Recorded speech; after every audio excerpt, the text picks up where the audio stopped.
We're going to discuss home dialysis. We have a full agenda today. We're very grateful. We have quite a few speakers that are going to be joining us. On our agenda today, we have Dr. Janice Lea, we have Mr. Conway, Christine Hernandez, and Delonta Hicks. Dr. Lea, Mr. Conway, and Christine Hernandez are coming to us from AAKP, so we appreciate you spending a little bit of your day today. We are going to start out, if you're all right with it, Dr. Janice Lea, if you're available, we're going to pull you in and have you take over our next slides. And a little introduction, she is a professor of medicine at Emory University and is board certified in nephrology and hypertension. Dr. Lea is also the medical director for home dialysis at Emory Healthcare. She is designated as a master clinician by Emory School of Medicine and has served as the director of telenephrology at Emory since 2017. Thank you so much for joining us today. Thanks for having me. Can you hear me okay? We can. Thank you. Okay, great. Will someone be advancing my slides? Or yes, we will. Just let us know when you're ready and we'll move forward. Great. Well, it's a pleasure to be here as always to speak to a really strong patient audience and advocates for kidney disease. And so I wanted to just jump right in. I'm going to talk about home dialysis and the experiences, et cetera, during the COVID pandemic and kind of lessons learned and what we can look to in the future. Next slide. So I'm going to focus on how COVID affected the dialysis population, how telehealth enabled continuing care, and then lastly, really focus on how we can improve utilization of home dialysis. Next slide.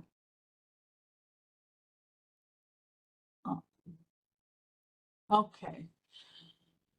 As you all know, I'm sure I can go over this very quickly. Everyone is well aware how disproportionate the effects were in the minority populations with COVID.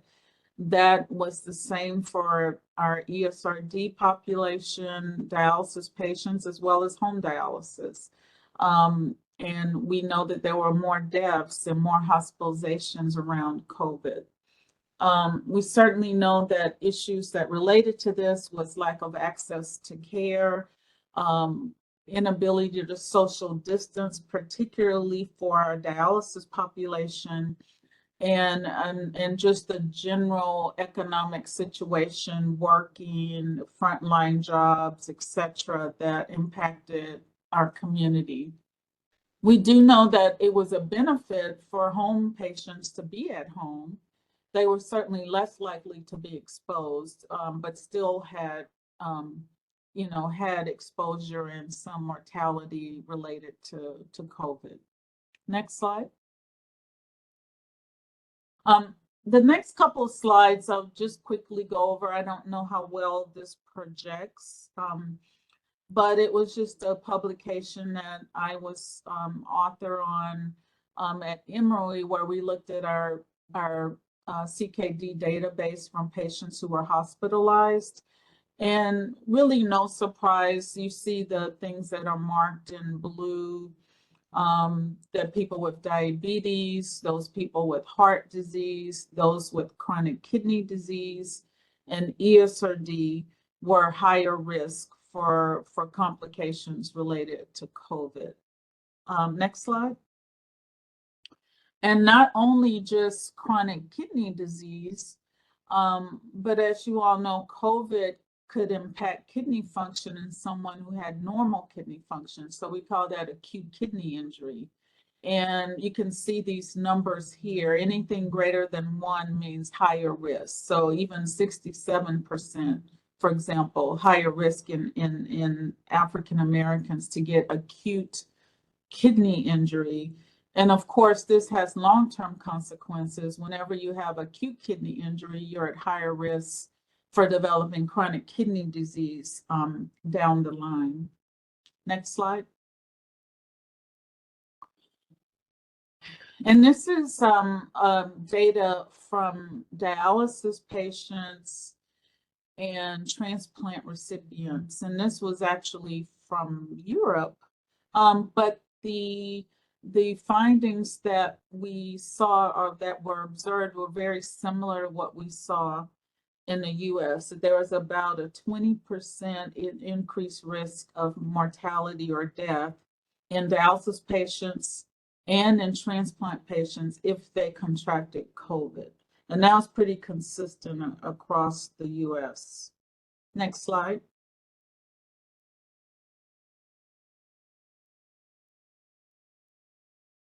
And then this is the data for home patients. So first of all, you can see we're well below 20%, 13% in the first phase of COVID, 12% in the second phase.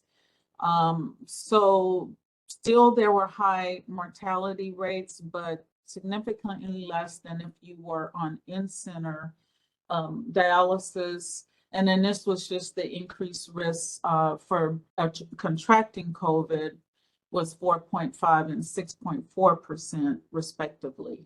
Next slide. So some of the lessons that we learned among many,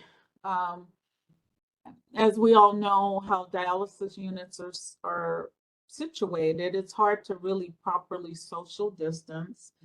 These patients couldn't stay at home and do televisits. They had to go to dialysis. So that was a particular lesson learned that our dialysis clinics need to be in the future properly designed to enable more socially distance in the wake of having any more pandemics.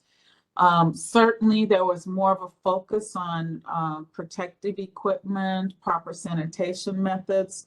I think most dialysis units are still wearing masks, which I totally approve of. I don't think we're ever going to stop wearing them in my clinics. And there's so much more attention to proper hand hygiene that I think that has all benefit our overall infection rates beyond just acquiring COVID. We certainly know that patients dialyzing at home are better able to reduce their exposures, and thus we should be encouraging more home dialysis. And then we learned that telemedicine is an effective tool to be able to continue care for our patients if they cannot physically come in, especially the home dialysis patients. And even in-center patients, we use telemedicine, whether doctors were remote who weren't coming into the clinic because of, these are people that were in the hospital. You don't want them coming in risking exposure to the patients. Next slide. So AAKP, as always, is very active in patient advocacy and research and education. And so they quickly developed a web page to give patients information about how to navigate in the pandemic. They did surveys to kind of query what their concerns were, what their fears were, what their needs were. And so I give you the reference here. If you can all get this website and look at it. Some of the things that resulted from these surveys are listed here. And if you get on the website, you can look at those questions to ask your healthcare team about choosing a therapy right for you, and questions to ask your team about changing therapies. Next slide. I'll skip this. I've already mentioned this. This is just showing you some of the telenephrology or telemedicine equipment. Most people use iPads. You could use your phone, you could use Zoom, FaceTime, etc., and are still using, especially in the home setting. And this is just a smaller home dialysis next stage machine, which I'm sure most of you are familiar with. So these are patients who are at home during their dialysis and able to access the care team via remote Zoom or platforms, etc. Now, there is capability to use a stethoscope. Some people use this. I wouldn't say it was widespread, but it is something in the future that I think could be developed more if there's a need to, where we can establish an enabled web access to where the provider can listen to the patient remotely, especially if they are at the nurse's clinic, etc. They can apply the stethoscope to the patient, and the physician, if he's remote, can still listen. We did do this a little bit here, but it wasn't as widespread. Next slide. Certainly the purpose of it was to preserve PPE, reduce medical staff exposure in patients, maximize utilization of the provider workforce. We all know that we took a tremendous hit in our workforce, and it gave us the ability to still do rounds with the care team. So we could still meet with the dietitians, social workers, even if they were at home. The family, I think, was a big one, that we could bring in families with the patients who were at home, especially. Next slide. Now, we wanted to, there's not a lot of data. There's some forthcoming data about how did telehealth do during the pandemic. And for the most part, I would say the patients were satisfied with it, especially the home patients. Obviously, they're at home for a reason. They didn't want to have to get out and come into the center for a visit during the pandemic. So it really was a really hit with the home population group.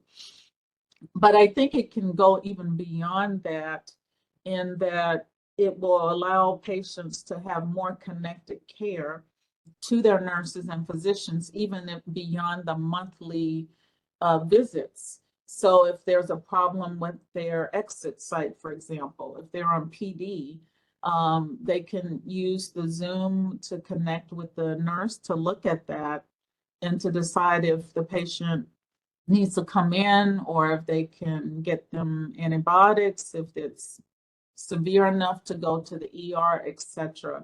So I do think it will allow actually more retention of patients, because we can catch things earlier if a patient's not able to come into the office physically.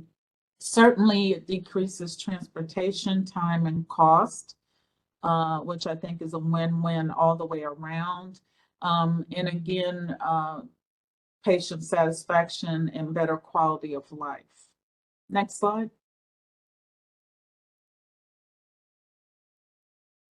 Earlier diagnosis of medical conditions. They can monitor their blood pressures better, physically look at the patients to decide if there's any concerns that may not be elicited just via phone calls. And, this is some areas that I'm hopeful that we'll see some positive effects. Intuitively, you would expect that it could reduce emergency room hospitalization rates, decrease overall cost of care, but we need more data to really confirm that. Next slide. Now, there is, there's not as much data in dialysis patients regarding how telehealth benefited the patients, other than maybe quality of life, patient satisfaction. There's a recent publication and some guidelines that were published in 2021 from the FASN Committee on Telehealth and Home Dialysis. Next slide. Next slide, please. Okay. And then this is just sort of a nice diagram to kind of bring in all the aspects of telehealth, what the barriers were. And we certainly know that there were some problems with internet access, adequate smartphone capability, etc.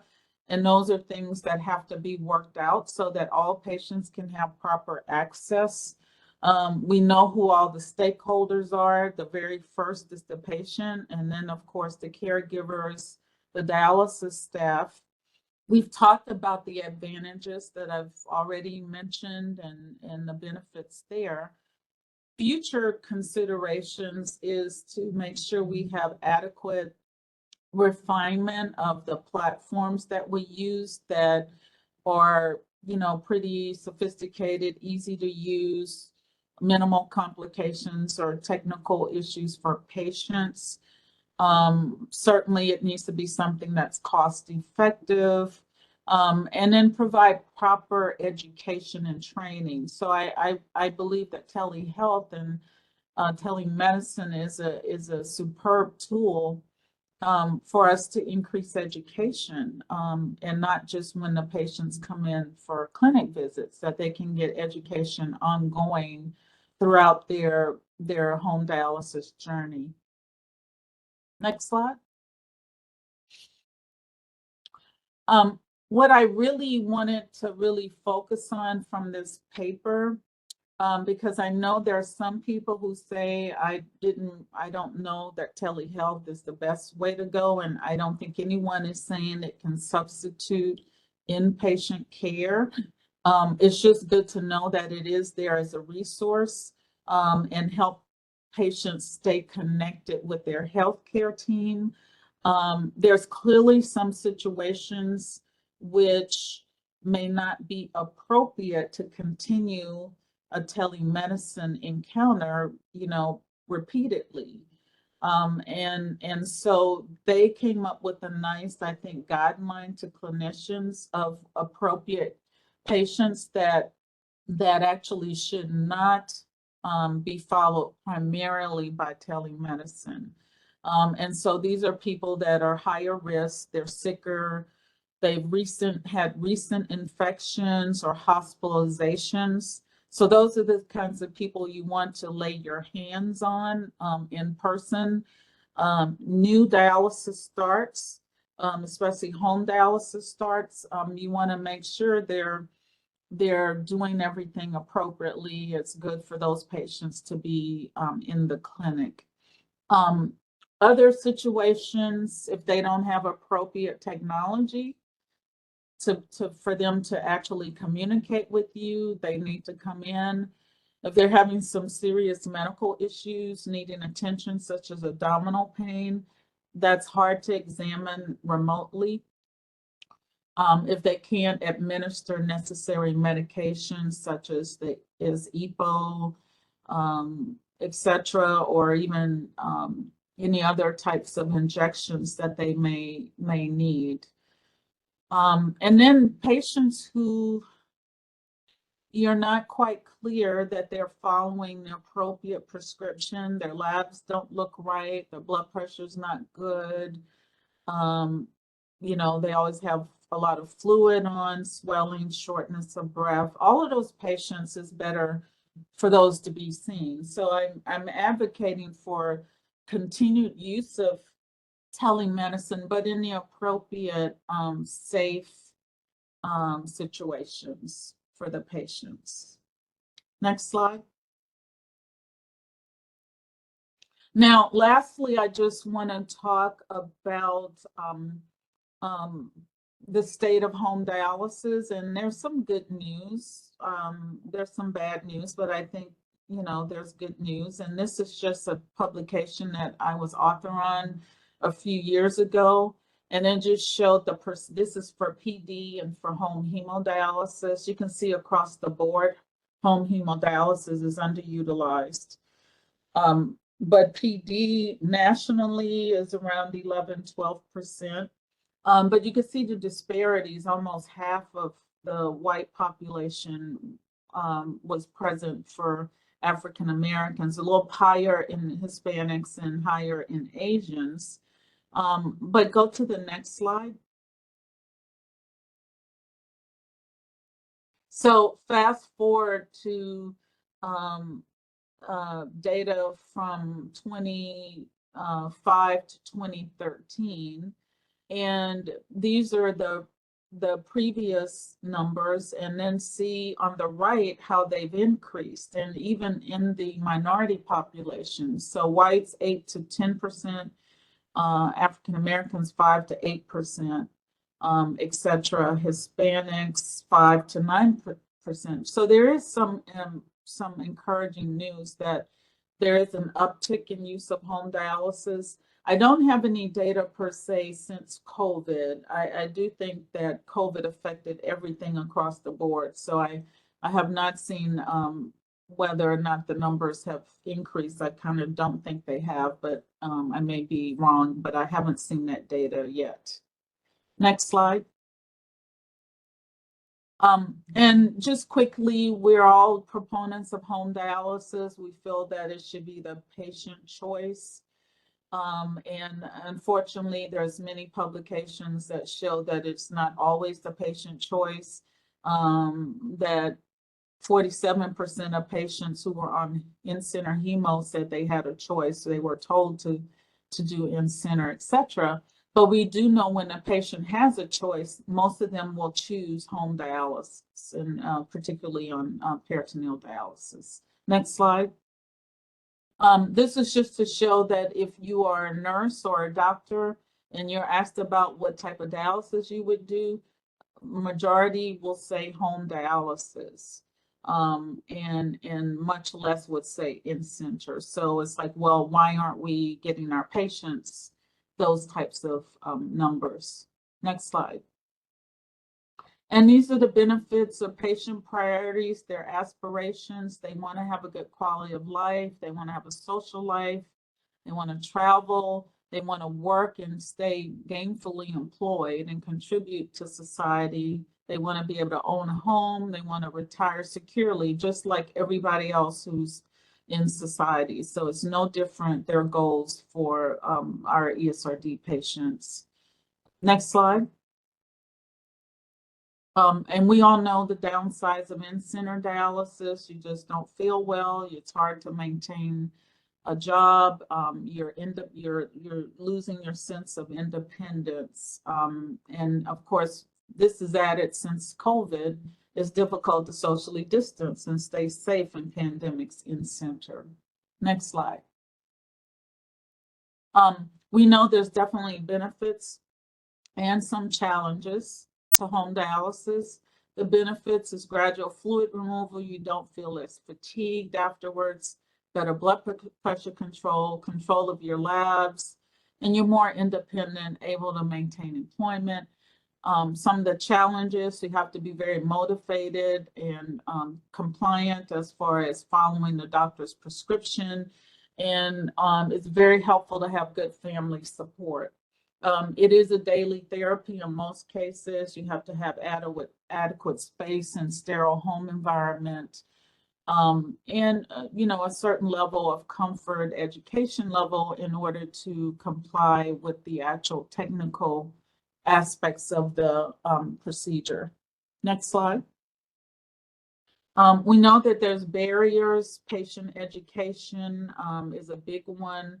Physician education, training, experience, and home dialysis is also a big one. So all of the healthcare team, including the patients, everyone needs to work together to make sure everybody is being exposed and educated properly about home dialysis. Next slide. More information for you all to read and refer to your other patient counterparts and family members. Understanding series from AAKP about options, including home hemodialysis, peritoneal dialysis, and transplant. So next slide. I think I just want to make sure I'm just mentioning that with the American Kidney Healthcare Initiative that was presented a few years ago from the federal government to encourage home dialysis, we're all for that, but we do need to make sure that patients are properly selected and educated. and that they have appropriate technology to be able to do this home dialysis that is more accessible and less technical and easier use for them to be successful at home. Next slide. So innovative safety measures, better educational tools, support, staff-assisted home dialysis is something that we're continuing to lobby for. Continued use of telehealth and development to aid home dialysis training and retention, and again, easier to use technologies. Next slide. Key points as I close. We need to have advocates for home dialysis. We have to have knowledgeable, dedicated nurses, new technology. Education is a key. Peer mentorship is very important. So patients talking to other patients about their experiences, etc. Next slide. Yeah, and this is my last slide because I know we have patients, so we want to hear from them. There is no place like home. To me, that's the big takeaway from COVID. Everybody learned how to be at home and be safe at home, and that applies to home dialysis. So thank you for your attention, and look forward to discussion. Thank you so much for being here in that great presentation. I can see here in the chat that people are really grateful for you discussing, in-person versus telehealth, the importance of both, the different details around how folks chose their dialysis modality. We did have one question come through regarding the impact on training. So post-COVID, with more people moving towards telehealth, if you've seen any changes in how you train new home dialysis patients in your own clinics, or if you've seen any changes in the research. Yeah, they of course still come in for training now, obviously. We used a little bit more telemedicine closer to the pandemic or near the end of it. But now we're really wanting people to come in. Again, there's not a lot of data about outcomes yet, but we have personally seen a little bit more infection rates with people not coming in as much. So we're trying to, before COVID, we were doing, or it was allowed by CMS to do three in-person visits, and the fourth could be a tele visit. We want to go back to that model where we're still offering telehealth, but we don't want to be exclusively telehealth, to make sure that we're actually, laying hands on the patients. All right. Yes. Thank you. Let's see. Any ideas on how to help with home hemodialysis fatigue, both for the care partner and solo patients? Yeah, that's a big one. Most clinics offer respite care where the patients can actually come in with either with or without their caregiver, and just dialyze in center, but in the home department, not in the in-center department, so they can give their caregiver a break. So that's something that patients should ask when they start training. What is the arrangements for that? How often can they do it? I think that's a big help to relieve that burden on the caregivers. That's great. Thank you. Appreciate that. Well, we will continue to monitor the chat for any questions coming through. If you don't mind sticking with us, we are going to move forward with some of your colleagues from the AAKP. We have Mr. Paul Conway and Ms. Christine Hernandez. Mr. Paul Conway is the Chair of Policy and Global Affairs and a past president for the American Association of Kidney Patients. As a patient, he has managed kidney disease for 42 years, including 3 years on home peritoneal dialysis, and for the past 25 years with a kidney transplant. And Ms. Christine Hernandez has been a registered nurse for over 10 years, In 2016, she was diagnosed with kidney disease. Driven by her personal experience, Christine firmly believes that kidney disease research and treatment urgently require increased funding. She recognizes the pressing need to ensure that kidney warriors, just like herself, are granted the rights and legislative support necessary to lead fulfilling lives, free from unnecessary concerns. Welcome, Mr. Conway, Ms. Hernandez. Mr. Conway, I'm going to pass it over to you if you'd like to get us started. Sure, and I appreciate being here with Christine and also with Dr. Lee. For those of you who don't know, Dr. Lee is on our board of directors, and I also have the opportunity to serve with her on the nephrology specialty board for the American Board of Internal Medicine, where we take a look at a lot of different issues regarding certification for medical professionals, including those that are involved in home dialysis, the nephrologists. So I appear before you both as a policy advocate for the American Association of Kidney Patients and a former home dialysis patient.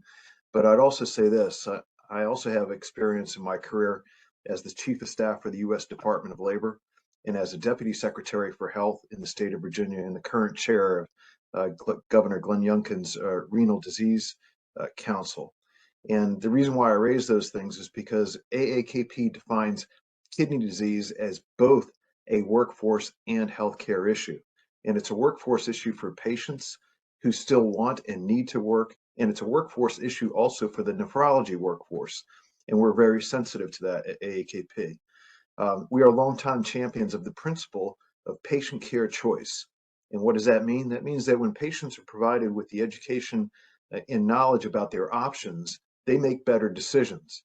We trust that patients have the intellectual capacity and the will to make good decisions about their health care with the doctors they choose.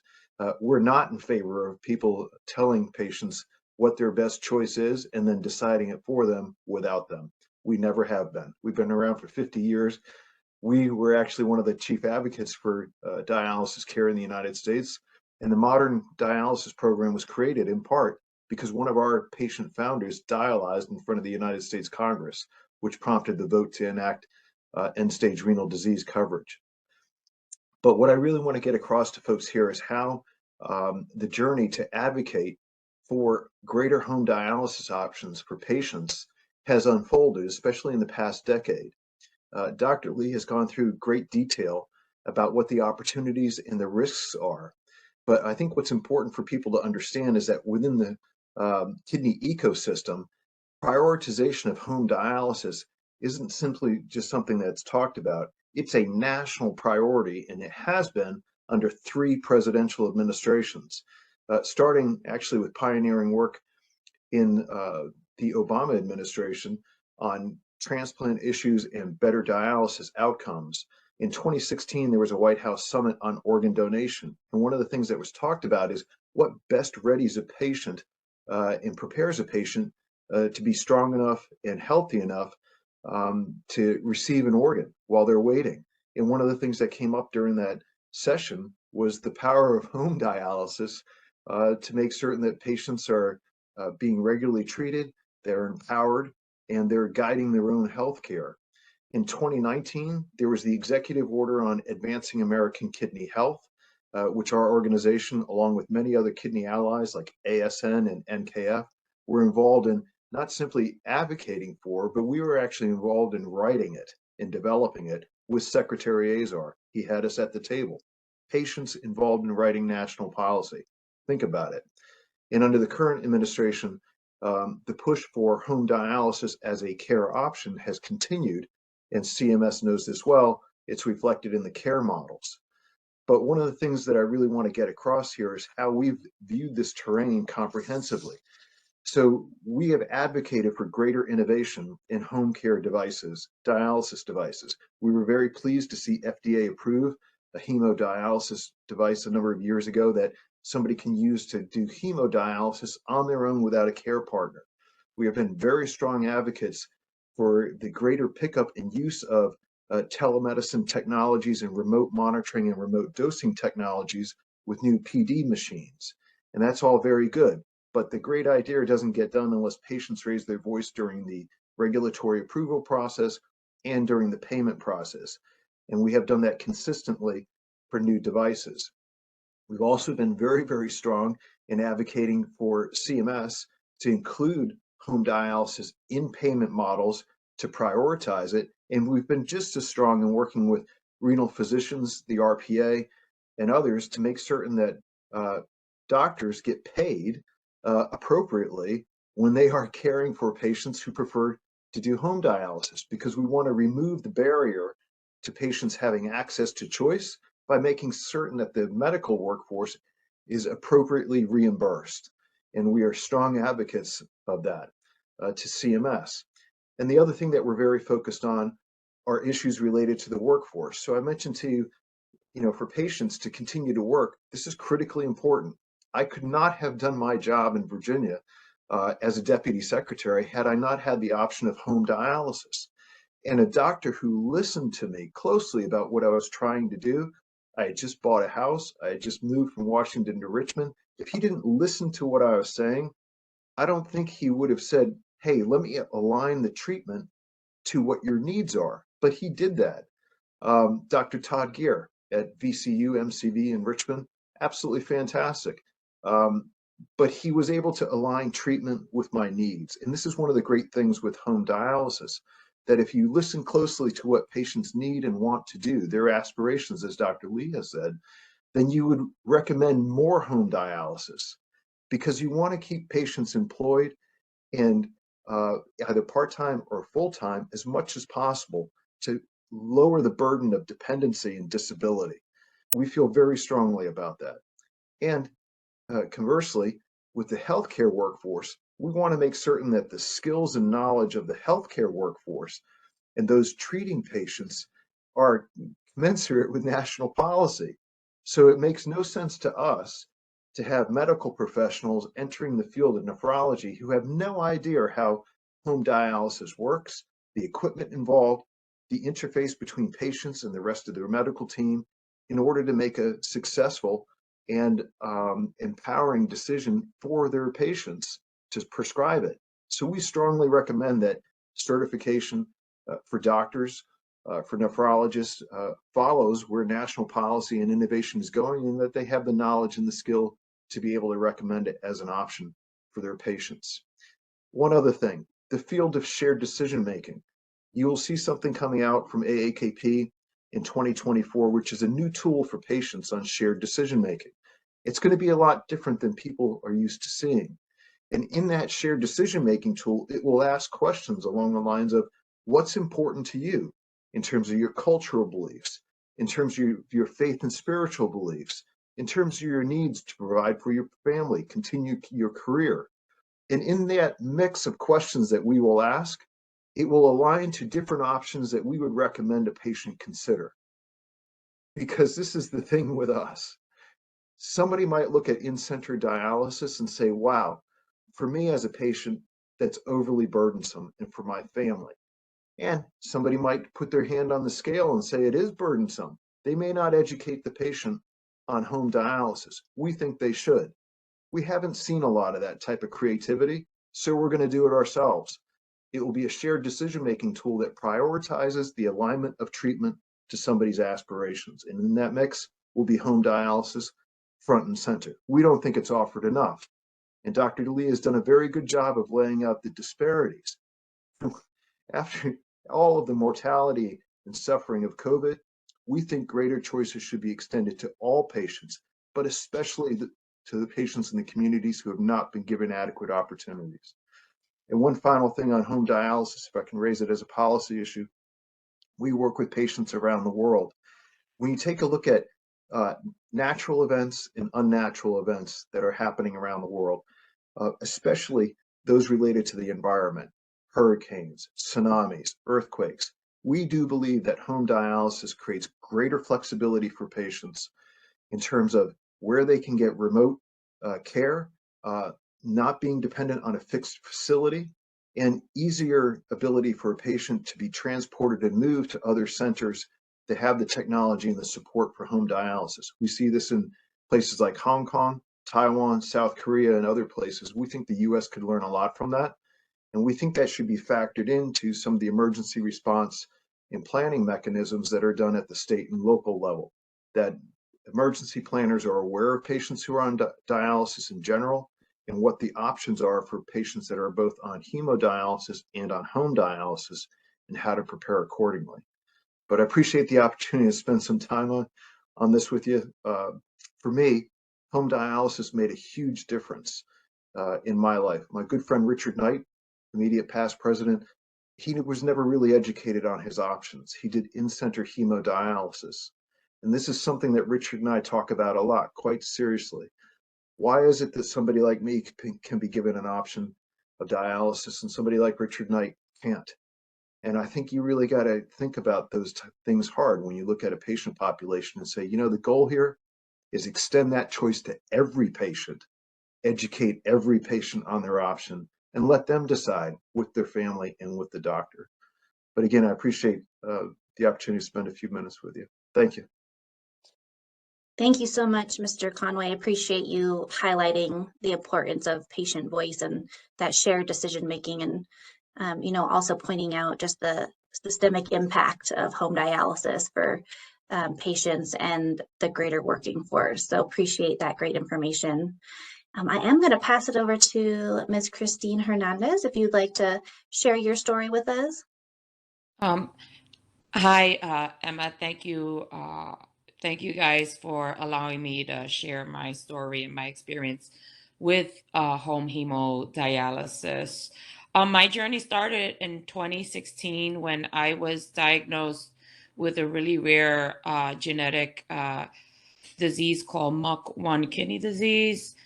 And I was told that the only two treatment options for me were either A, dialysis, or B, transplant. So from that point on, I started doing research like on my fistulas, type of dialysis centers. And I started dialysis really pretty fast after 2019. And when I started dialysis, it was hard for me. It was hard for me to see everybody in center. It was emotional to see people that were there. You became friends with them, and then next thing you know, that chair is empty. You know, it's an emotional toll on the patient. So I started looking into home hemo and if it was good for me, because I do have a son that has autism, and the schedule taking him to school was chaotic with having to work around the schedule of the dialysis center. So one of the nurses came to me and the doctor and said, "Hey, Christine, you know, why don't you consider home hemo, because it might be better for you." And I started home hemo. In 2020, and then I had to stop because my care partner said that he couldn't do it anymore. He was terrified of it. You know, it was lack of.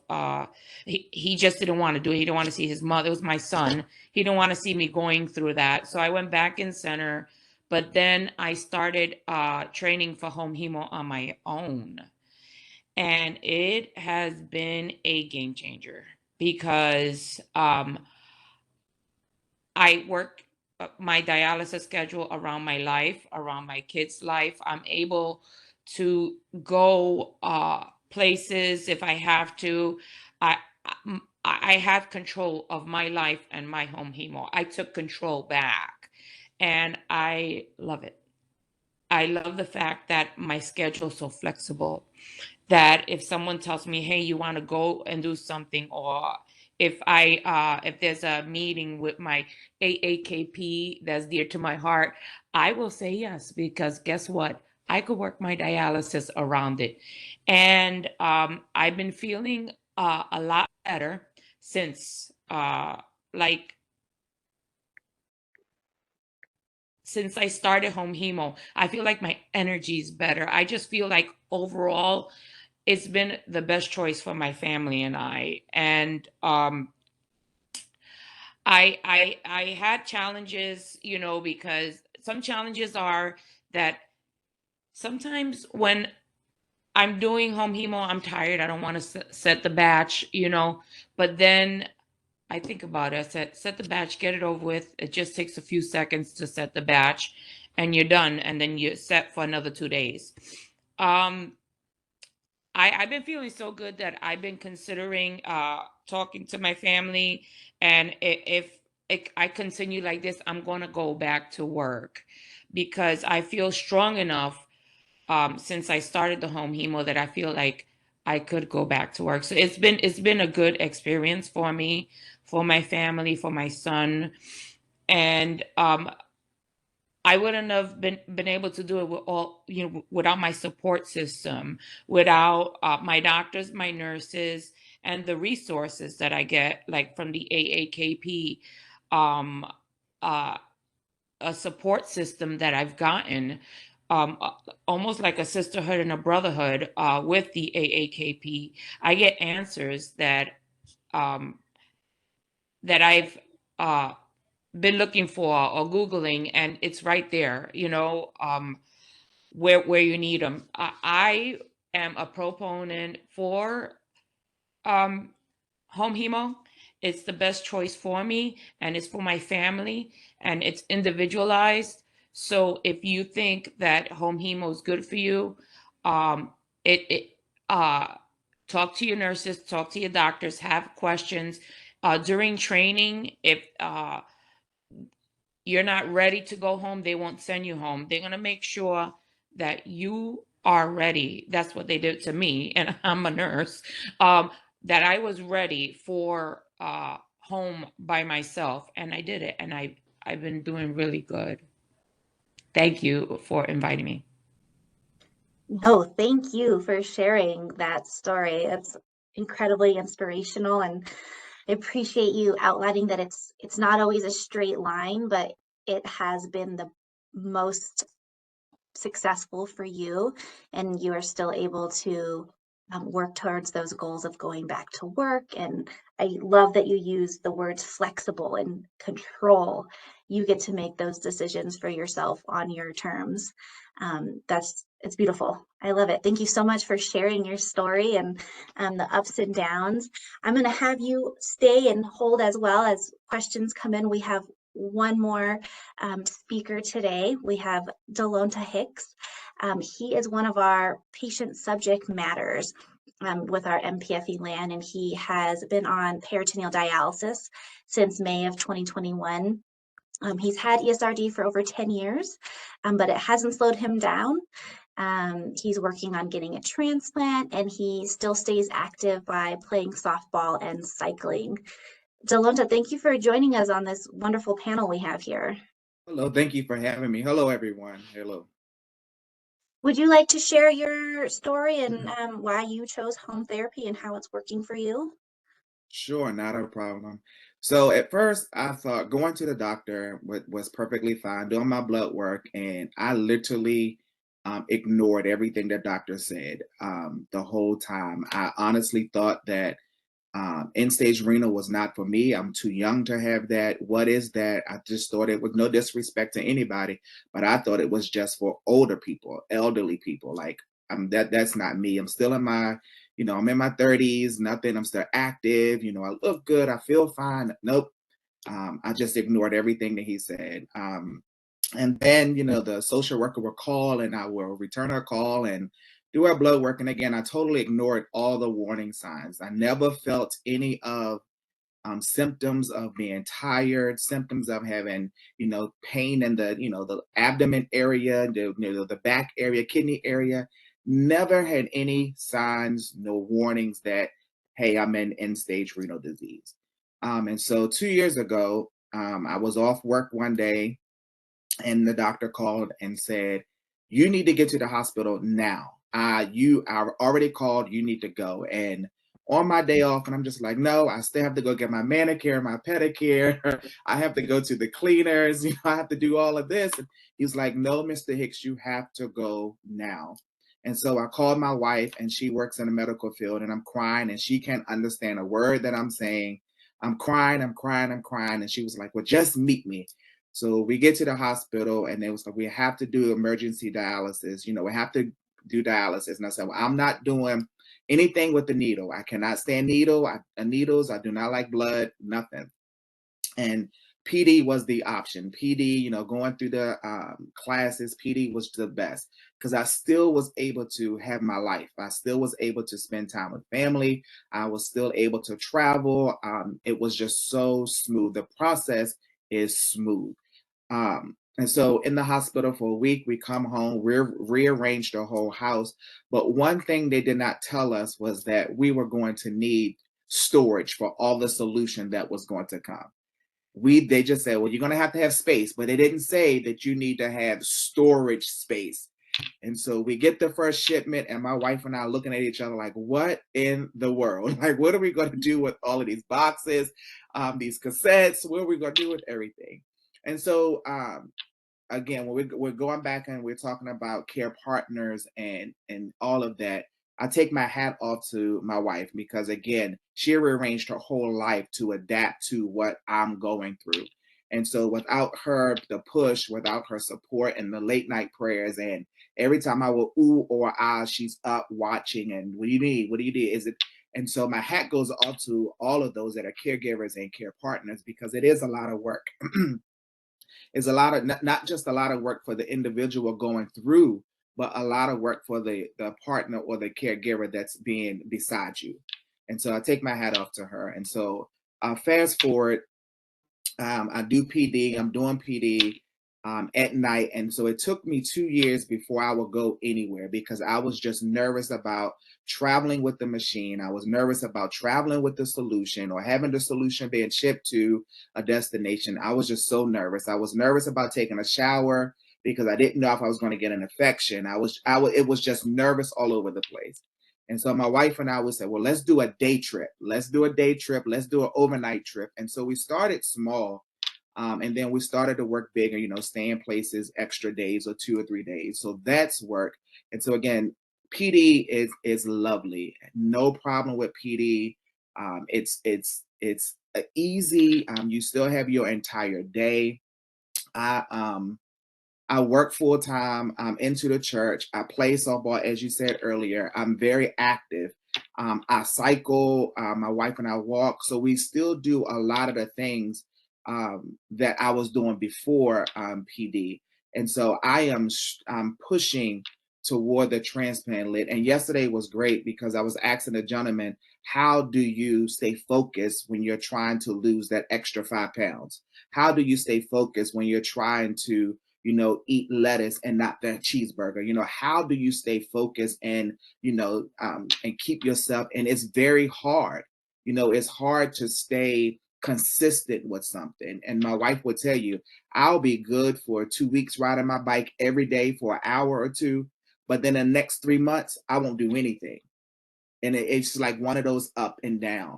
And so we're getting back slowly into getting that because my determination is to be transferred to a kidney list or transplant list by the end of this year. That is my goal. And so these 2-day seminar has really pushed me in and relit the fire that I once had. And so again, thank all of you for sharing all of that you have done thus far.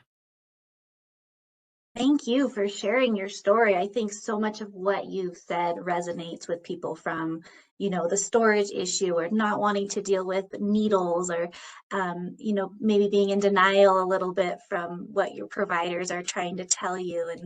And here you are, you know, you're working, you're staying active, you're focused on what you want your future to look like. Yeah.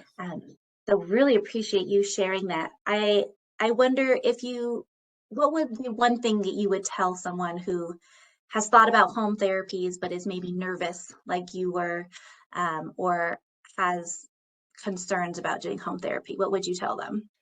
First thing I would tell them is, one, do you have storage space, a care partner, or a caregiver? Because it is a lot.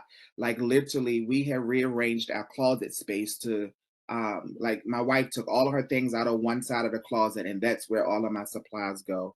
But if you're like me that do not like needles, again, I wouldn't do anything with needles or home hemo or anything like that. But if you want freedom, right? If you want freedom, if you want to continue to enjoy all that you were doing, again, PD is my option. I still have life outside of not sitting in a center for 3 to 4 to 5 hours. I have my entire day to do what I want or however I want. And so, again, PD, to me, the home dialysis is the best option. Thank you so much. I'm not sure if you're seeing the chat, but so many people are thankful for all of you sharing your stories, not just patients, but also, social workers and dietitians, just feeling like they have new stories to tell to help inspire patients, inspire folks that are just coming into the ESRD world. So a big thank you for all of you sharing your stories. I'm going to pause for 1 second to see if there's any specific questions that come through. Just a lot of thanks and gratitude for you all being here. And I echo that. So a big thank you to Dr. Lea, Mr. Conway, Miss Hernandez, Mr. Hicks. We appreciate your time today. We will, if we have any other questions, we will share them with you and send them your way, but we appreciate your time.